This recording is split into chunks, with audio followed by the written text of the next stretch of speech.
Hello, my name is Robert Gibson, and I'm the host of Environmental Soup through the facilities of Trent Radio, 92.7 FM in Peterborough, Northern Ontario. This show will be at a new time during the summer at 3 p.m. on Wednesdays. And potentially earlier if you're listening on YouTube. At least part of the show, anyways.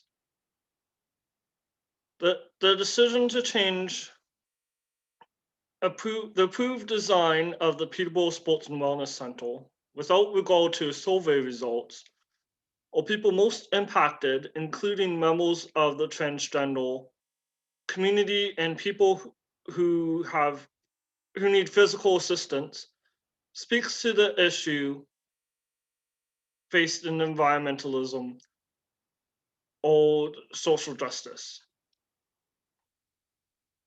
City council and other levels of government often listen when there are to financial concerns or the loudest voices in our society, but not of the most impacted of those decisions. This is the case with wetlands, homeless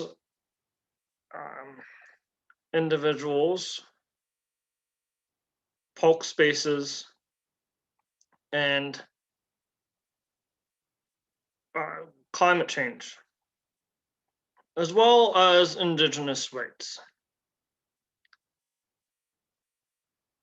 All levels of government have disregarded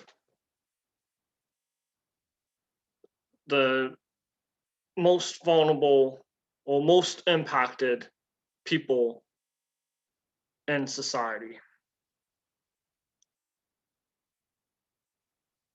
City councilors did not listen to did not wait for results of a survey on what people wanted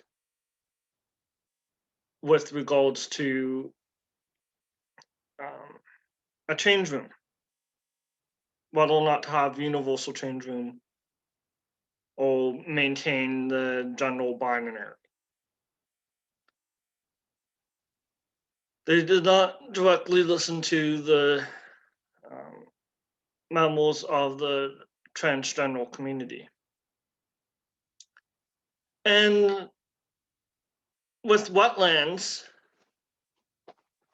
the city might not listen to concerns people have about wetlands due to municipal zoning orders, which can override the will of override public participation laws and protections of provincially significant wetland. They have not always listened to people trying to protect the wetlands at Trent University in that area. They're starting to improve, but there's still a ways to go. Then there's the Trans Mountain Pipeline or the Coastal GasLink pipeline, which will negatively impact Indigenous nations, at least some Indigenous nations that have been vocal about this. And it's in the environmental assessments that Indigenous culture will be impacted negatively. And it's in the 1492 land back lane, Manuman harvesting or wild rice So what I'm saying is that these issues are connected. Accountability, the lack of accountability is connected to other issues. And yeah, that's my opening statement. And we should think about who is impacted by the decisions. Today, I'm mostly talking about transportation, and there's a lot of people that don't have access to vehicles. And I have looked at the agenda for the general committee meeting for the city of Peterborough, which will happen on Monday, the 3rd, which is in the future for myself, but might indicate future topics, depending on what is said and how council votes. But they vote twice in a month at least on the same issue, unless they vote to defer an issue. And I'll highlight some of the items. There's the Active Transportation and Health 2020 Indicators Report that fits today's transportation theme. So we'll talk about that later on. And I'll definitely talk about the official plan and the land's needs assessment update. That's a potential for a separate episode. And I'll also pay attention to other business to see what comes out of this. I am a strong believer in accountability or transparency. So I hope that survey results do get released. I haven't seen when it will get released or if it will get released, but I've submitted a Freedom of Information request.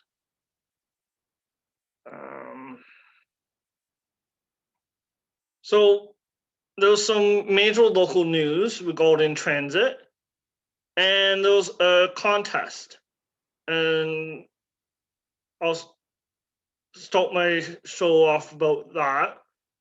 And there's renewable energy in the second half, and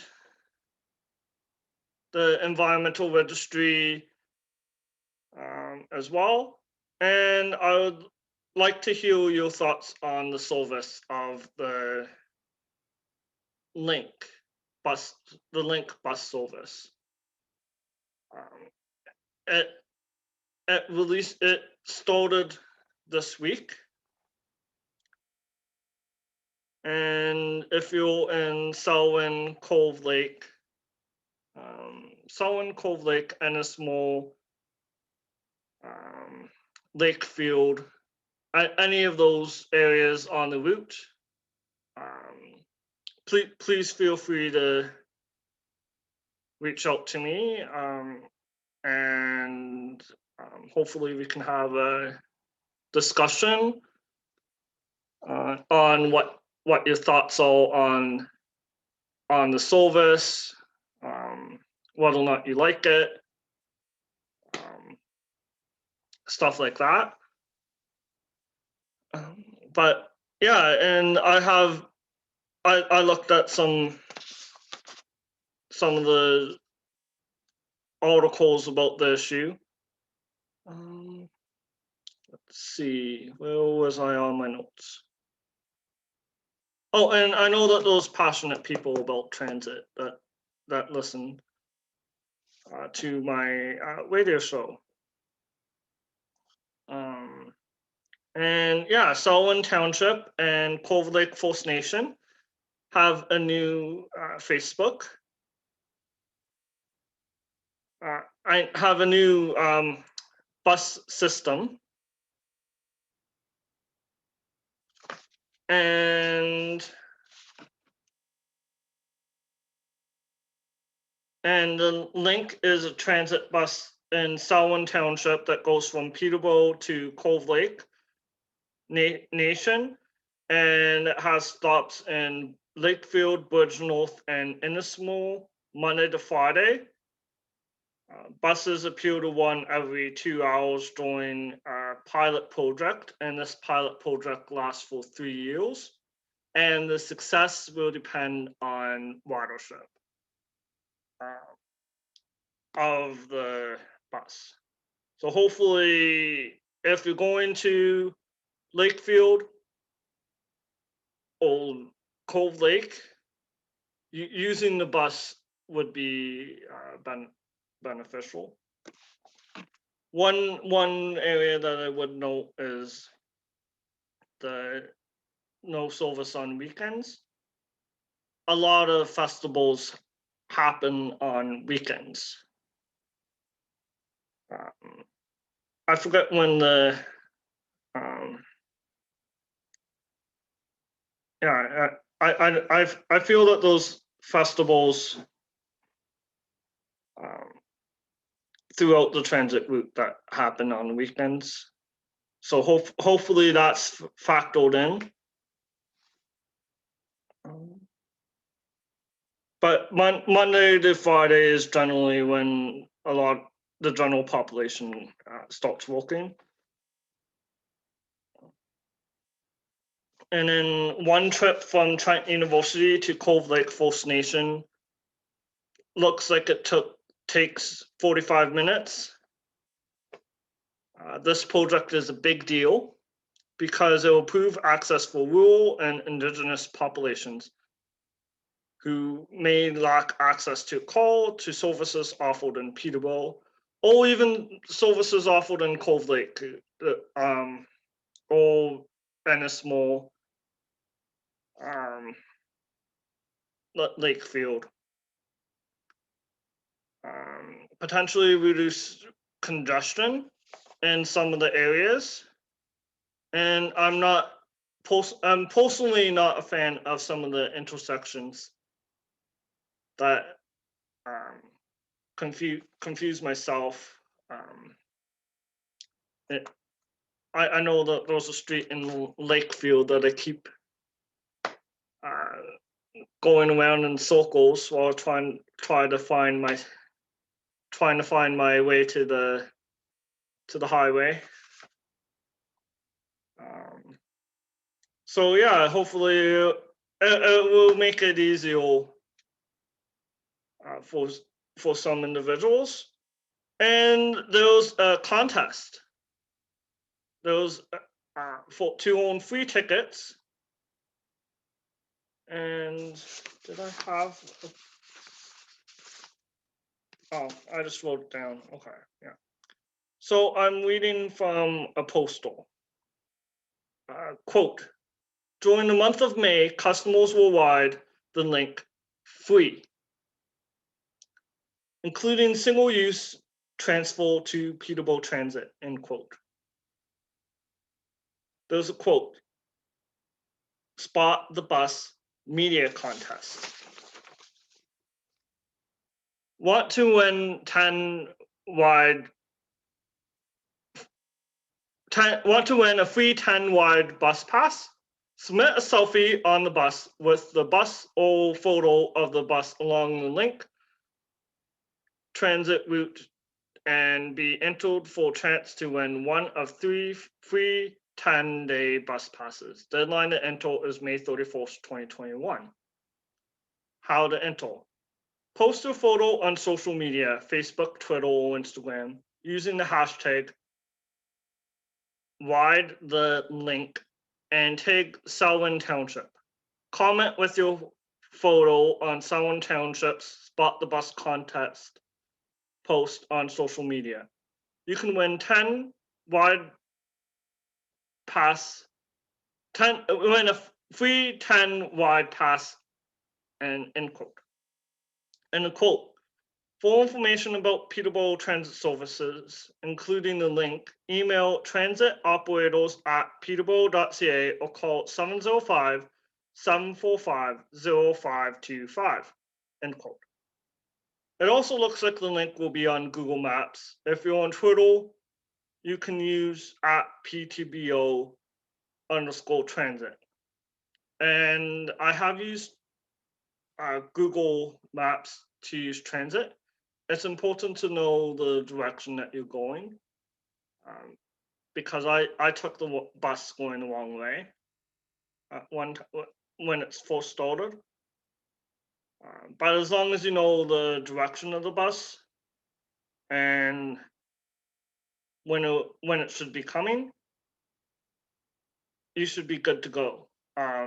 Though there might be, you should also pay attention to, if you're able to, follow Peterborough Transit on Twitter. They have live updates on transit delays. And I recognize that not everybody has a phone, but it is helpful for some people that might have a phone.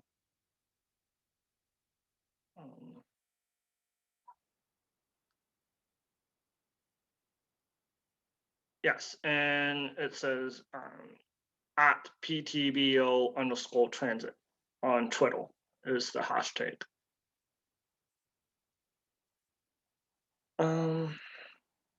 Yeah, and yeah, so this will interconnect transit. I have a transit map. I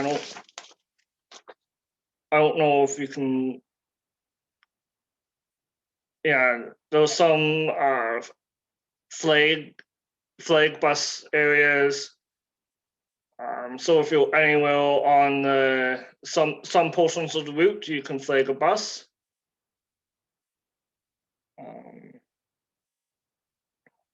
And then they also have @Selwyn Township on Twitter, and that's SELWYNTOWNSHIP. And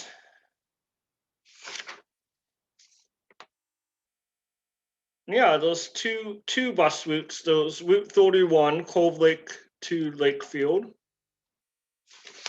and Route 32, Ennismore to Bridgenorth, and they both have stops in Peterborough.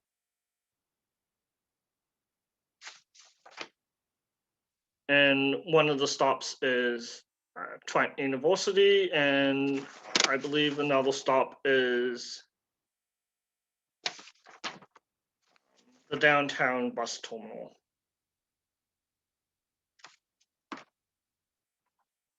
And you can, and the downtown bus terminal, you can purchase tickets. Trent University, I don't remember the other places that you can purchase tickets.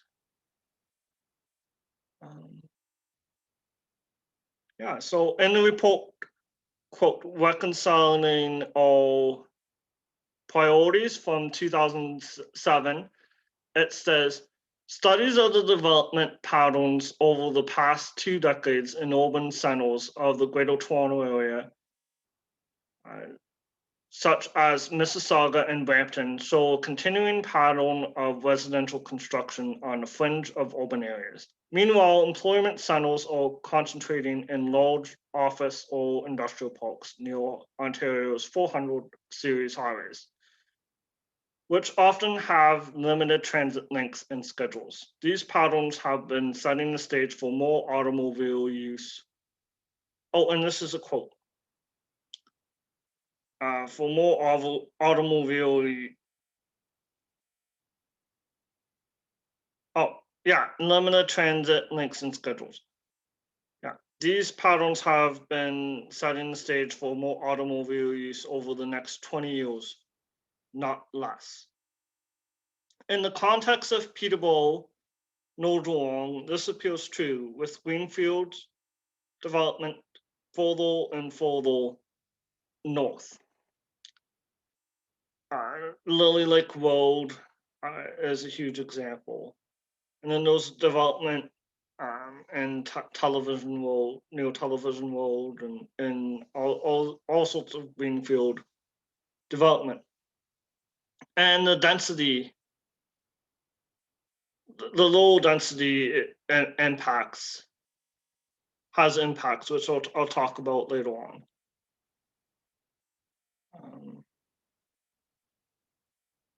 And the article, How Intercity Bus Service is Failing Ontarians by Sheen Marshall from 2017 pointed out, there used to be intercity buses, at least daily, to small communities, which were taken away by the 1990s and 2000s. The problem of a lack of access to transit is not limited to rural areas in the scientific article.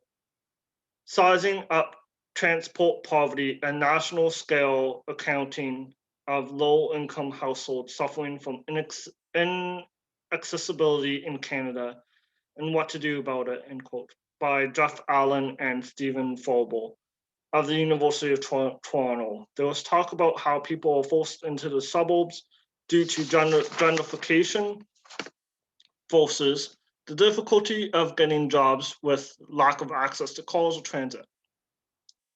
End quote. We find that within Canada's 38, that must be page. Canada's 8 largest cities, 5% of the total population are living in low-income households, which are also situated in areas with low transit accessibility. This totals to nearly 1 million people who are at risk of transport poverty nationwide, end quote. This does not include places like Cove Lake First Nations or Peterborough, as they stated, the 8 largest cities. But the same processes are likely at play locally because locally there's a lack of housing, affordable housing. And there was an increase in luxury condos. People are being priced out of the market. So those people are going to have to be moving further and further out into the suburbs, which are low density. And with low density, there's less services offered. And yes. And then quote. Yeah, we find that transport poverty is most apparent in very dense low-income tower neighborhoods located off the main access of transit supply, or wherever low-income populations live in low-density suburban urban forms. Low-density areas do apply locally. The Link project could reverse some of these trends of transit deserts and improve mobility of people who can't afford a car. It isn't a perfect solution because it's not offered on weekends and it's not frequent, but it is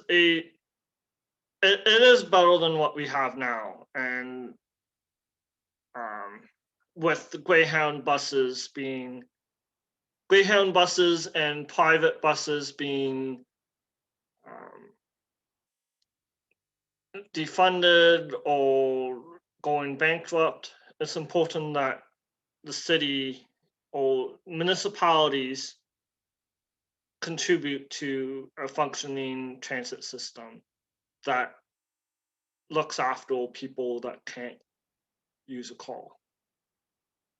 And it works with climate change as well.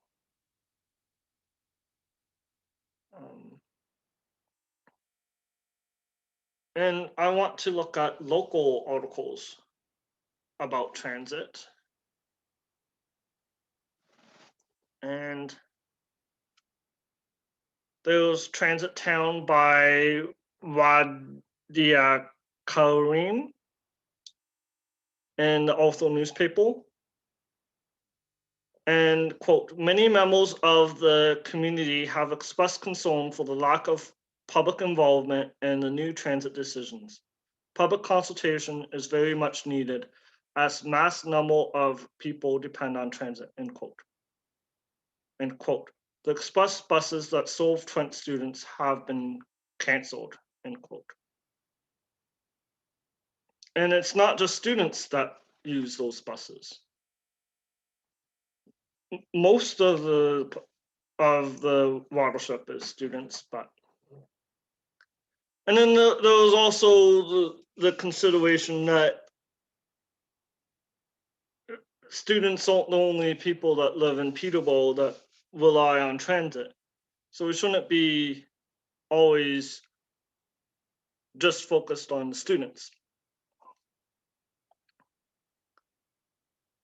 And then it says, quote, Madeline Ganello is pleased that Peterborough Transit added their route to Google Maps. She continues, quote, I'm not sure if they did this because of COVID-19, but my transit experience has been a lot better since I know exactly when the bus is coming. And it finds all of the possible routes for me, end quote. And yes, I agree with that. Google Maps is a useful tool for finding where you're going. And yeah, knowing exactly when you need to be at the bus stop by, or like if you just missed the bus like 5 minutes ago, it helps a lot. Or like to be on time for the bus in the future. Yeah, there's been times where I wasn't sure if I missed the bus or not. And with the long waits, you don't want to miss the bus. So Google Transit is a good thing, in my opinion. But not everyone has phones on them, so it's important to have frequent service as well.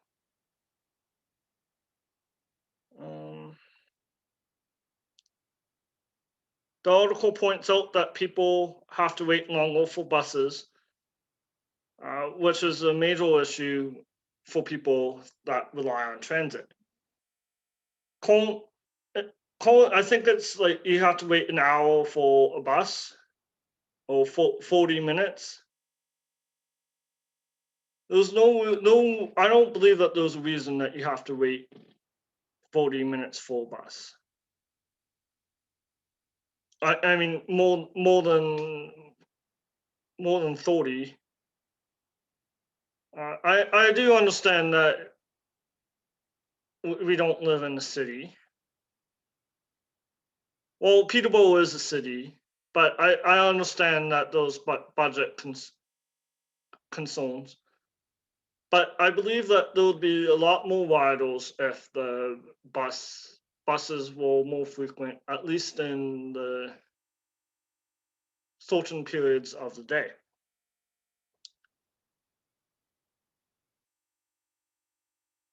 And then there's a letter to the ed.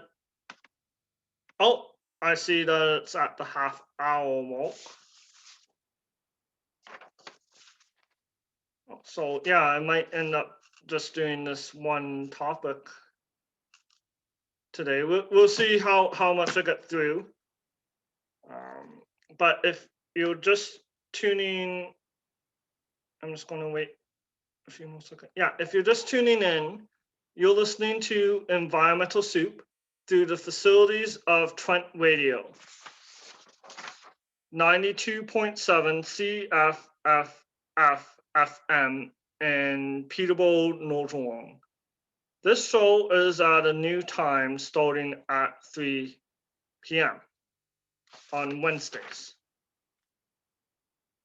And I'm mostly talking about transit, the new link project, which will be starting up this month. And you can enter a contest for free tickets on transit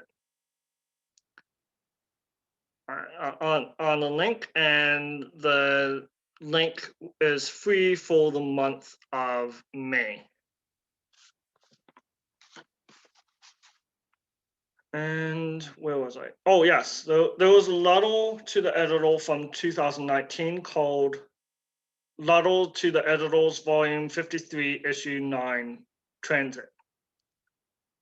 The article talks about regional events only drivers can get to and the discrimination faced by those who advocate for more transit funding. Quote, a regional bus service looping in other communities around Peterborough could be operated on a dedicated schedule with boarding points, allowing riders to expand shopping districts, out-of-town family visits, and greater doctor availability, end quote. The link is a step in this direction because it goes outside of Peterborough. And then there's also the GO transit, the GO train, but it's not very frequent. But it is an option for people going to offshore. And that has been relied upon in my family. When my sister went to school at Trent University, and we lived in Oshawa at the time. So these transit also have expand educational opportunities, or reduce the need to buy a place in the city, to take up a place that you otherwise wouldn't need because you can take transit.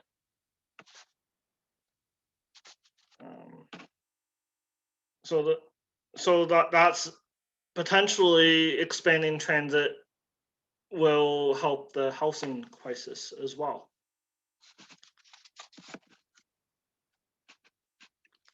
The article, quote, Trent buses overcrowded mornings stressing everyone out by Elizabeth Bentley in 2020 talks about overcrowding on buses from 7 a.m. to 10 a.m. and that buses are infrequent from 7 to 10 p.m. despite an increase in night classes. I looked at the night schedule and see that the bus service does end at 10:15 p.m. So that's good that you can still get to Cove Lake, Lakefield in a small after the last class. Oh yes, I'm on this page. A quote from the article is, some find it frustrating to wait 20 minutes for another bus in the cold, dark winter semester. Quote. And as I said, like some areas, bus services is an hour. So there's going to be people that won't use the bus because it takes a long time. Outside of the George Street and Water Street corridors. And then there's a quote in the Peterborough Courants. I'm gonna try to use like the different local articles on eh, some of the topics. The different local newspapers care about cycling. Here's what you need to know about the 2021 budget by Will Pearson. The 2022 budget is being decided now. Quote, sometimes instead of using funds dedicated especially to bike projects, the city installs cycling infrastructure like painted bike lanes. Painted bike lanes as part of other road repair projects. This is how bike lanes on Charlotte Street between Monaghan and Park were recently approved, for example, end quote. And that's an important thing to consider. Like, roads often need to be repaired. Those huge potholes. People complain about all the time. So if you can, so there's a cost saving argument.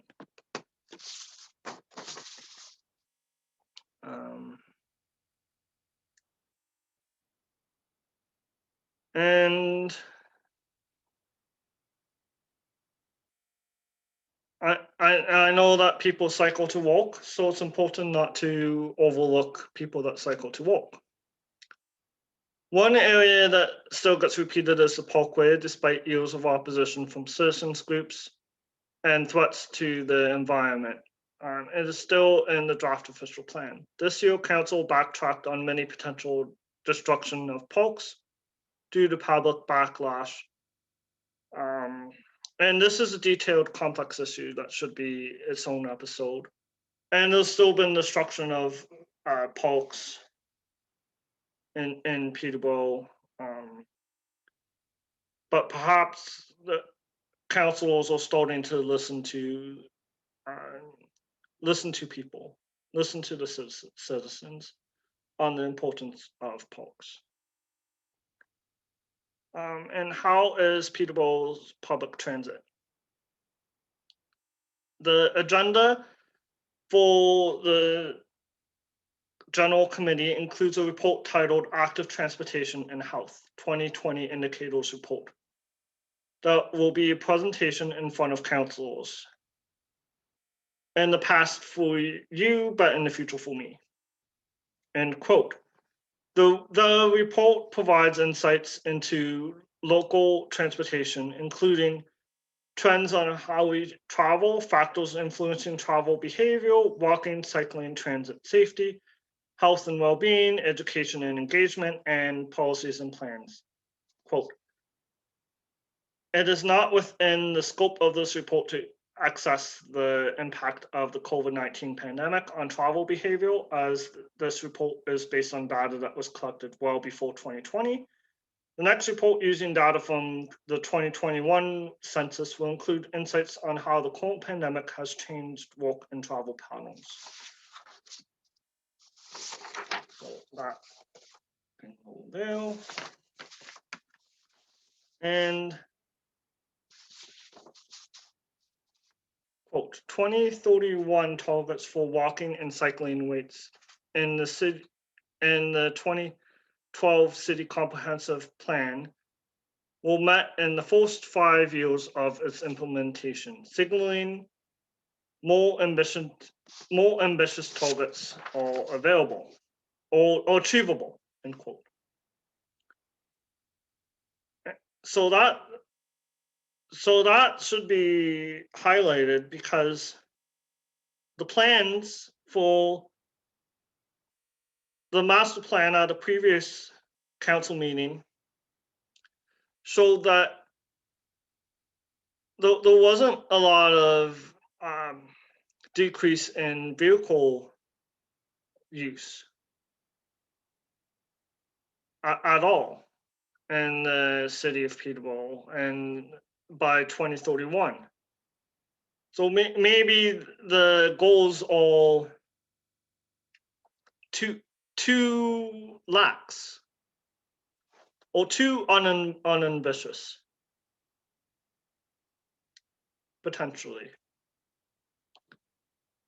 The 2016 Transportation Tomorrow survey showed that 1 in 10 trips, 10.2% were made by bike or by foot, which is about 50% higher than trends reported in the 2014 report. Oh, I'm going to take a short break to go to the washroom. And hopefully I don't lose the spot.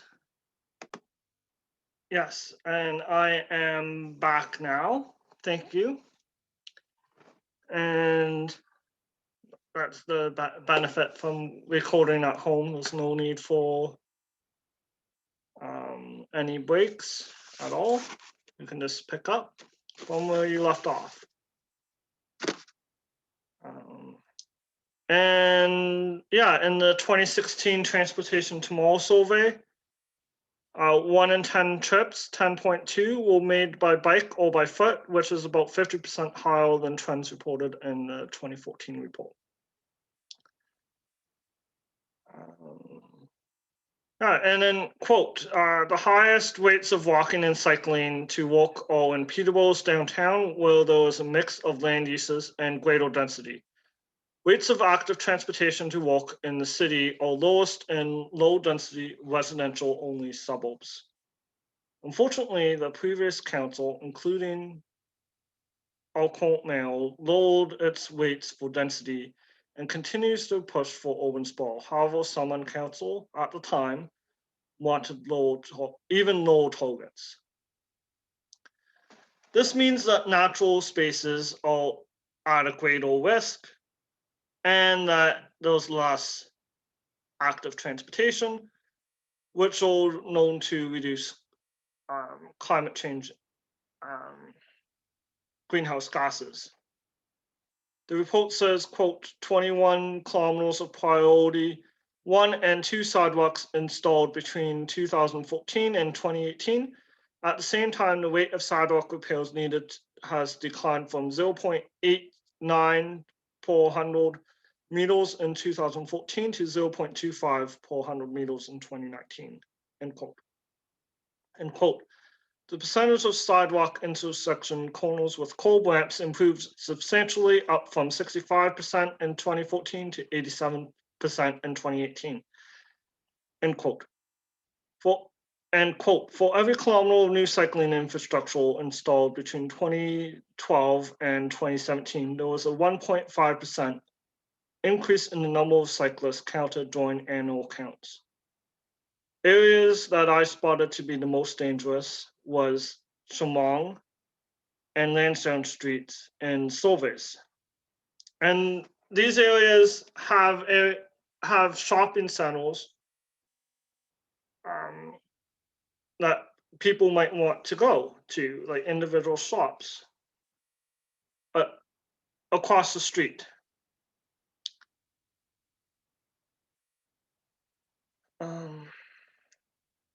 And quote, the average number of emergency department visits by pedestrians is down 7%, and those by cyclists is down by 12%. There is a goal to get the number down to 0. So that's good. The report says that transportation is the second largest contributor of greenhouse gases in Peterborough, and that makes sense. I think it was like around 25% nationally or something like that. And quote, consistent, adequate funding of active transportation and transit would not only set our region on track for creating a more equitable transportation system, but also help in reaching towards our climate change goals. The report also talks about interregional transit and its importance now that private companies have gone bankrupt, such as all cut services, such as Greyhound bus. An article from Maclean's magazine says, called Greyhound Cuts or public safety crisis for Indigenous people. And I know that this is largely talking about Indigenous people in British Columbia, but it could impact Indigenous people locally as well. Quote, in more remote communities, the Greyhound, British Columbia and Northern Ontario. Quote, in more remote communities, the Greyhound bus service is the only means of accessible city-to-city transportation.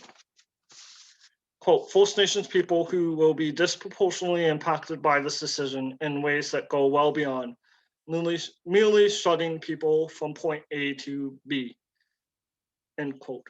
And quote, while the lack of accessible transportation creates a public safety issue in terms of violence against women, it also affects public safety in the sense of access to health care, dental care, and mental health treatment, issues that again disproportionately impact Indigenous people, end quote. The lack of adequate health care and racism was highlighted last year with the nurse making inappropriate comments about blood alcohol directed about Indigenous patients and stereotype, increasing the stereotype, and the death of Joyce Khan in Quebec, and not being able to get to the hospital adds another barrier to treatment. And this is a major issue highlighted in national inquiries. And then there was a health study from British Columbia that talked about the impact of health, racism and health. And then it says, and then there's an article about Via Rail. It's coming to Peterborough, and it might increase work opportunities in Toronto or Quebec, as well as tourism.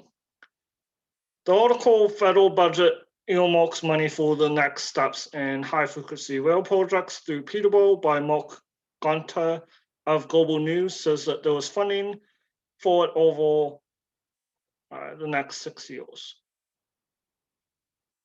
And yeah, so now I'll talk about the environmental registry.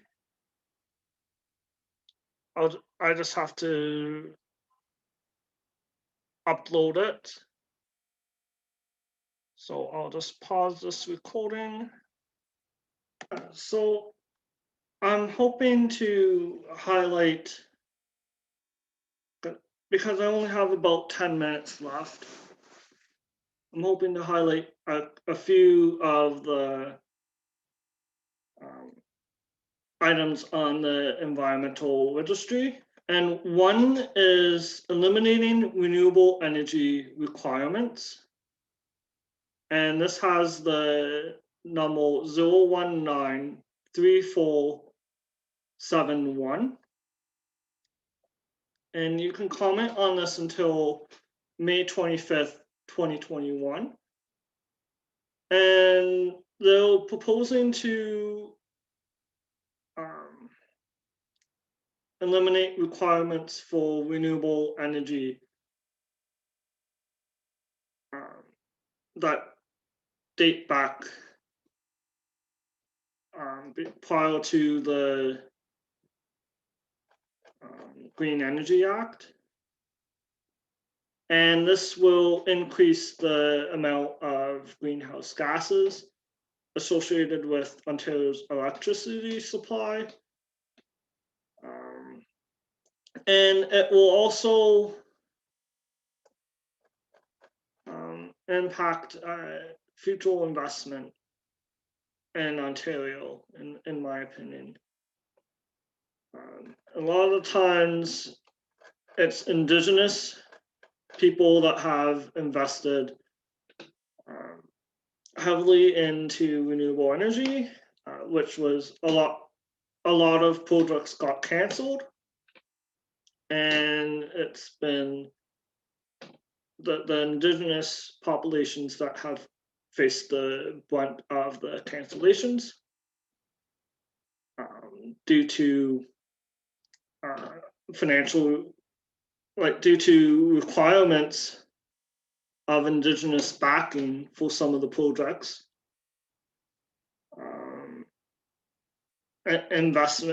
Investments in the communities, and cultural perspectives that increase the likelihood of investment in renewable energy. And this is, I believe, the wrong way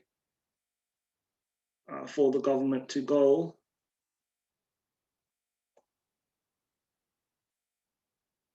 And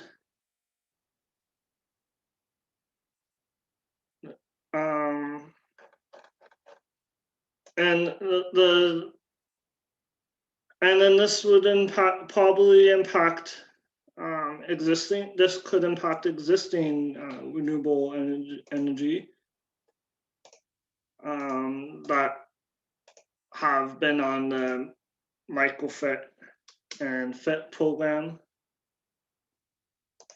Let's see. And it's just another attack on renewable energy, which is unfortunate. And the government claims that it's carbon-free, largely carbon-free, but that's not the case with hydro and nuclear because of mining of uranium and flooding with mining and transportation with uranium, nuclear, and flooding with hydro projects. And that might be a further discussion as well. I'm just going to get some articles about this. One item on the registry. Oh, and it also says that you can submit by mail to William Coates, Coutts, Ministry of Environment, Northern Development and Mines, Conservation and Renewable Energy, Division 77 Grenville Street, GRE and VILLE, 5th floor, Toronto, Ontario, M7A2C1. And then there's a phone number for the same person, 647-406-2987. William Coutts@ontario.ca. So I will pause and look for an item, an article.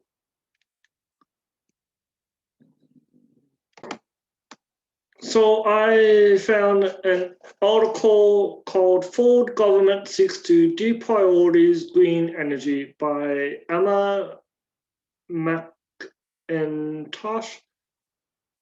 from April 27th, 2021 in the National Observer. And it says that greenhouse gases would triple with this, and the Jane Gibbons, chair of Ontario Clean Air Alliance, said that the proposed changes are, quote, economically and environmentally irrational. And it talks about how wind and solar have gone down in cost over the years.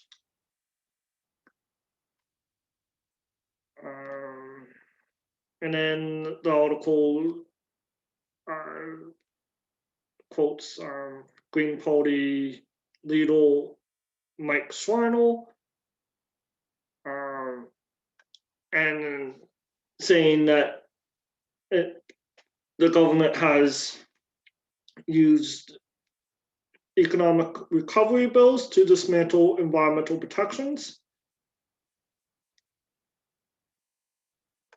And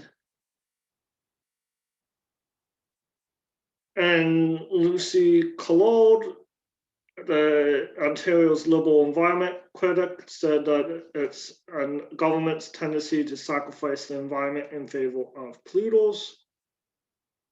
And Ontario is missing its climate targets.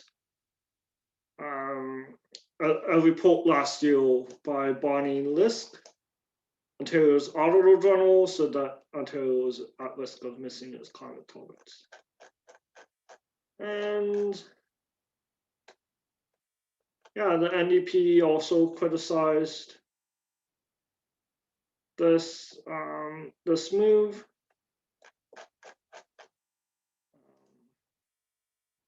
And so that was that one. So now I don't have too much time, but I'll mention some of the other ones. Fishery Management Zone 16 consultation on planning approaches. That has number 01936564, and you can comment on that until June 28th, 2021. Regulating 14 invasive species in watercraft as a carrier of invasive species under the Ontario Invasive Species Act 2015, and you can comment on, and that has number 0193465, and you can comment on that until June 7th, 2021. Ontario's strategy to address the threat of invasive wild pig, and that has number 0193468, and you can comment on that until June 7th, 2021. Proposed changes to certain land division provisions in the Planning Act, that has a number 0193495, and you can comment on that until May 25th, 2021. Amendment of the Mining Act to enable a more streamlined approach to authorizing the sale of end products from bulk samples, 0193506, and you can comment on that until May 25th, 2021. And yeah, those are the main. Oh, update to the Ministry of Transportation Statement of Environmental Values, 0193422. And you can comment on that until May 10th, 2021. And Ontario's Critical Minerals Framework Discussion Paper, 0193281. You can comment on that until May 9th, 2021. Those aren't all of them, but those are the main ones. The policy acts or regulations, and I hope to see you in a future episode. Thank you for listening, and enjoy the rest of your week. Okay.